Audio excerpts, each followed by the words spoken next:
I'm one of the most notorious drug dealers in U.S. history. Or at least this guy was. That guy's name was FREEWAY Rick. He was a drug dealer in LA, but he also was an informant for the United States government after he was arrested. See, I'm not really allowed to talk about Rick in school simply because he goes back to that whole U.S. involvement in the crack epidemic in the 1980s thing. But what's the story here? I mean, he is a big part of American history. Just maybe not the history they want to be taught in schools.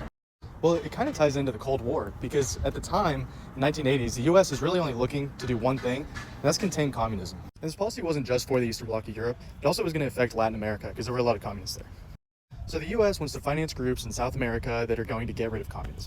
So the question then becomes, how is the U.S. going to finance all of this when they don't have the budget? They start selling weapons illegally to Iran in what's called the Iran-Contra affair.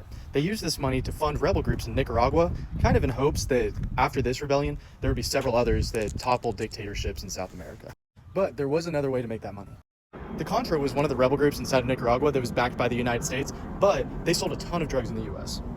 So the U.S. government had the idea of, because most of the Contras are making their money through the drug trade, what if we turn a blind eye to the drug trade in the United States temporarily? That way, the Contras can get more money and potentially overthrow the Nicaraguan government. It's unclear whether or not the U.S. was actually involved in the drug trafficking itself, but there are CIA documents that do confirm that the U.S. government was complicit in allowing the drug trafficking to happen.